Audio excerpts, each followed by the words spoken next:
এক লাফে 25% বাড়ছে জলবায়ু তহবিল। আসছে বাজেটে এ খাতে বরাদ্দ দেয়া হচ্ছে প্রায় 52,000 কোটি টাকা, যা ব্যয় হবে 25 মন্ত্রণালয়ের মাধ্যমে। আর সবচেয়ে বেশি ব্যয় হবে স্থানীয় সরকার মন্ত্রণালয়ের মাধ্যমে।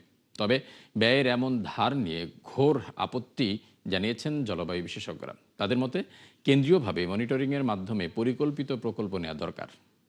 রুহুল আমিন জানাচ্ছেন বিস্তারিত। জলবায়ু পরিবর্তনের ঝুঁকি ও ক্ষতি মোকাবিলায় কয়েক বছর ধরেই বরাদ্দ বাড়ছে বাজেটে। তারেক সরকারের প্রথম বাজেটেও বেশ গুরুত্ব পাচ্ছে জলবায়ু বাজেট। চলতি বছরের চেয়ে প্রায় 11,000 কোটি টাকা বাড়িয়ে বরাদ্দ রাখা হচ্ছে 52,000 কোটি, যার 39,000 কোটি ব্যয় হবে ক্ষতি মোকাবিলায়, 8,000 কোটি যাবে দুর্যোগের ঝুঁকি কমানোর উদ্যোগে, আর বাকিটা গবেষণা সহ অন্যান্য খাতে। যদিও বাজেট বরাদ্দের এই পদ্ধতির সঙ্গে একমত নন বিশেষজ্ঞরা। প্রথম কথা হচ্ছে, বাংলাদেশ সরকার ক্লাইমেট চেঞ্জের জন্য সেপারেটলি কোনো প্রোগ্রাম করে না, বাজেটে কোনো টাকা বরাদ্দ নেই। ইউএনডিপি নিজেদের উদ্যোগে, সরকারের উদ্যোগে না, একটা আলাদা প্রতিবেদন প্রতি বছর তৈরি করে। সেটা হচ্ছে বাংলাদেশের বাজেটের কত টাকা জলবায়ু পরিবর্তনে খরচ হচ্ছে, অর্থাৎ বাজেট করা হয়নি। এই যে গভর্নমেন্ট বলছে যে 10,000 মেগাওয়াট বিদ্যুৎ উৎপাদন করবে সৌর বিদ্যুৎ থেকে, ভালো কথা, এটা খুবই ভালো কাজ। এটাই তো জলবায়ু পরিবর্তনের একটা কাজ। এই বাজেটটা কি জলবায়ু পরিবর্তনের জন্য করা হয়েছে? এই কাজটা কি জলবায়ু পরিবর্তনের জন্য করা হচ্ছে? উত্তর হচ্ছে না।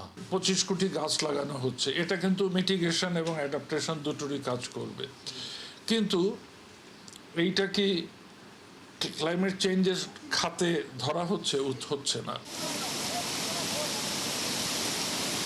জলবায়ু পরিবর্তনের ঝুঁকি মোকাবিলায় দুটি কৌশলপত্র অনুসরণ করছে সরকার: জাতীয় অভিযোজন পরিকল্পনা এনএপি এবং জাতীয়ভাবে নির্ধারিত অবদান এনডিসি।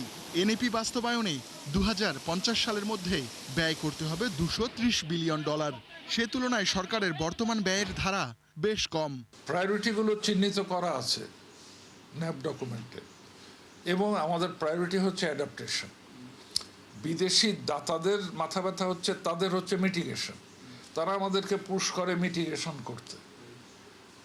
উপকূলে খাবার পানি নেই, লবণাক্ততা সব, সেটার বিরুদ্ধে সেটাকে মোকাবেলা করার জন্য প্রজেক্ট হচ্ছে, কিন্তু সেটা পানির প্রজেক্ট হচ্ছে, জলবায়ু পরিবর্তনের সাথে রিলেট করা হচ্ছে না।